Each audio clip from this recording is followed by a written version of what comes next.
Hello प्यारे बच्चों, कैसे हो आप सभी। स्वागत है आज के इस धमाकेदार सेशन में। प्यारे बच्चों, आज जो हम पढ़ने वाले हैं वह बोर्ड एग्जाम के लिए बहुत ही ज्यादा महत्वपूर्ण है।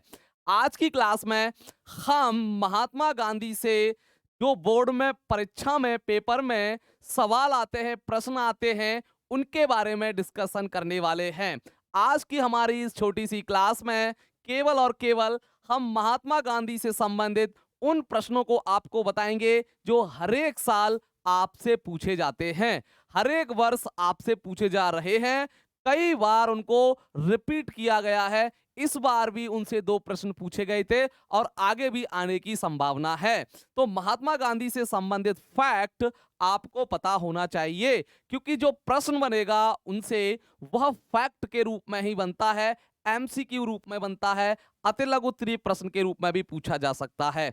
इसलिए आप इस छोटी सी क्लास को, जो भी आपको इसमें बताया जा रहा है, सारी चीजें नोट कर लेना, क्योंकि यहां से ढेर सारे प्रश्न आपके एग्जाम में पूछे जाते हैं। सबसे पहले हम बात करें महात्मा गांधी के जन्म के बारे में, तो आपसे पूछा जाता है कि महात्मा गांधी का जन्म किस वर्ष हुआ। तारीख और वर्ष आपको पता होना चाहिए। मैं केवल उन्हीं पहलुओं पर आपसे चर्चा करूंगा जो हमारे एग्जाम में पूछे जाते हैं। वैसे महात्मा गांधी के बारे में अगर 1 महीने तक हम लगातार क्लास लेते रहें तब भी कंटेंट थोड़ा पड़ जाएगा, लेकिन हमको वही पढ़ना है जो हमारे एग्जाम में हमसे पूछा जाता है और कई बार पूछा गया है। उन्हीं फैक्ट को हम चर्चा यहां पर आपसे करने वाले हैं। तो महात्मा गांधी का जो जन्म है बेटा, वो 2 अक्टूबर 1869 1869 को कहां पर हुआ बेटा? पोरबंदर में। आपको जगह भी पता होना चाहिए और ये कहां पर है? गुजरात में। तो पहला फैक्ट आपको ये पता होना चाहिए कि महात्मा गांधी का जन्म किस तारीख को और किस तिथि को, यानी कि किस वर्ष हुआ था। तो 2 अक्टूबर 1869 को हमारे महात्मा गांधी जी का जन्म हुआ था। और कहां पर? पोरबंदर, गुजरात में। और क्या सर प्रश्न पूछा जा सकता है? प्रश्न पूछा जाएगा आपसे, जो पूछा जा रहा है आपसे, हर एक बार पूछा जा रहा है कि गांधी जी आपको पता होगा गांधी जी पढ़ने के लिए इंग्लैंड भी गए थे और इंग्लैंड से आने के बाद फिर वह अफ्रीका में भी केस लड़ने के लिए गए थे। लेकिन अफ्रीका से सवाल नहीं आता है, सवाल आता है आपके भारत से रिलेटेड। क्या पूछेगा? गांधी जी गांधी जी भारत गांधी जी भारत वापस वापस कब आते हैं? अब आने का मतलब, वैसे तो गांधी जी इंग्लैंड भी जाया करते थे, अफ्रीका भी जाया करते थे। यहां पर वापस आने का मतलब क्या है? वापस गांधी जी भारत वापस कब आते हैं, यानी कि वापस आने का मतलब ये है कि परमानेंटली अब वह इंडिया में ही रहेंगे, इधर उधर वो किसी का केस लड़ने के लिए नहीं जाएंगे। यह भी कई बार सवाल पूछा गया है कि गांधी जी भारत वापस कब आते हैं। तो मैं आपको बता दूं बेटा, ये जनवरी 1915 में, जनवरी 1915 में वह भारत लौट आते हैं और हमेशा हमेशा के लिए फिर वह भारत की सेवा में लग जाते हैं। फिर आपसे पूछेगा कि महात्मा गांधी अगर भारत में 1915 में आ जाते हैं तो इन्होंने साबरमती आश्रम की स्थापना कब की? साबरमती आश्रम की स्थापना इन्होंने कब की?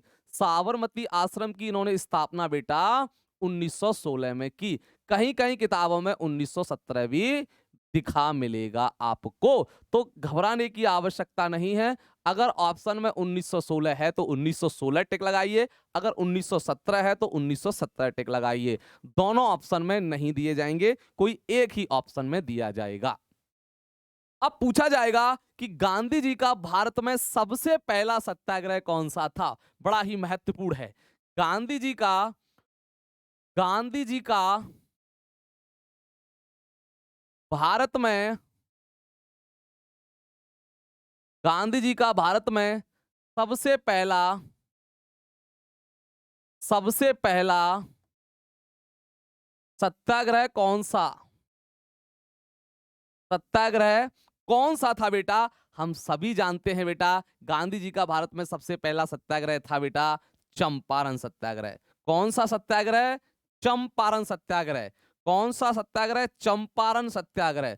चंपारण सत्याग्रह। यहां पर हम उन्हीं पॉइंटों का जिक्र कर रहे हैं जो हमारे एग्जाम में आता है। बिहार में पड़ता है बेटा चंपारण सत्याग्रह, और ये ध्यान रखिएगा 1917 में ये गांधी जी का पहला सत्याग्रह था भारत में, सबसे पहला सत्याग्रह। फिर आपसे और क्या पूछेगा? फिर पूछेगा वो खेड़ा सत्याग्रह के बारे में, खेड़ा सत्याग्रह के बारे में, खेड़ा सत्याग्रह के बारे में पूछेगा। फिर आपसे पूछेगा अहमदाबाद सत्याग्रह के बारे में, अहमदाबाद मिल आंदोलन, अहमदाबाद मिल आंदोलन के बारे में पूछेगा। तो ये 1918 में हुए बेटा। यहां भी गांधी जी ने शिरकत की है, यहां भी गांधी जी ने बेटा शिरकत की काफी अच्छे तरीके से, और अंग्रेजों को धूल चटाई। 1918 में ये हुआ और 1918 में भी ये हुआ। तो ये दोनों सत्याग्रह भी गांधी जी जहां पर मौजूद थे, गांधी जी इन सत्याग्रह में भाग ले रहे थे, ध्यान रखिएगा। उसके बाद फिर गांधी जी का सबसे महत्वपूर्ण सत्याग्रह आ रहा है असहयोग आंदोलन। असहयोग आंदोलन। गांधी जी ने फिर असहयोग आंदोलन का नेतृत्व किया, जो कि 1920 से शुरू होता है। 1920 से शुरू होता है, ये आपको पता होगा। यहां पर उन्हीं तथ्यों के बारे में हम बात कर रहे हैं बेटा जो हमारे एग्जाम में पूछे जाते हैं। 1920 में होता है आपका असहयोग आंदोलन, जिसका नेतृत्व हमारे महात्मा गांधी करते हैं। उसके बाद देखिएगा 1924 में गांधी जी को कांग्रेस के अधिवेशन की अध्यक्षता करने का मौका मिलता है। गांधी जी ने कब कांग्रेस के अधिवेशन की अध्यक्षता की? कांग्रेस के अधिवेशन की अध्यक्षता, कांग्रेस के अधिवेशन की अध्यक्षता, सिर्फ एक ही कांग्रेस के अधिवेशन की अध्यक्षता इन्होंने की है,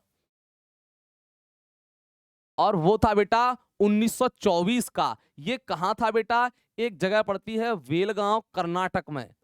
वेलगांव कर्नाटक में। वेलगांव कहां पर है? कर्नाटक में है। यहां पर उन्होंने कांग्रेस के अधिवेशन की अध्यक्षता की, बहुत बार पूछा गया है। उसके बाद आप जानते हो 1930 में दांडी यात्रा शुरू हो जाती है। गांधी जी ने दांडी यात्रा शुरू कर दी, दांडी यात्रा शुरू कर दी गांधी जी ने। फिर उसके बाद आपको पता होना चाहिए गांधी जी ने 1931 में द्वितीय गोलमेज सम्मेलन में भाग लिया। द्वितीय गोलमेज सम्मेलन में भाग लिया। गांधी जी ने 3 गोलमेज सम्मेलन में से केवल द्वितीय गोलमेज सम्मेलन में भाग लिया था 1931 में। और साथ ही साथ गांधी इरविन समझौता भी मार्च 1931 में ही हुआ था। गांधी जी का जो समझौता था इरविन से, गांधी इरविन समझौता, क्या बेटा? गांधी इरविन समझौता 1931 में इन्होंने किया। डिटेल में नहीं पढ़ेंगे क्योंकि हम डिटेल में पढ़ चुके हैं, वही फैक्ट देखेंगे जो हमारे एग्जाम में पूछा जाता है। तो 1931 में, मार्च 1931 में गांधी इरविन समझौता इन्होंने किया।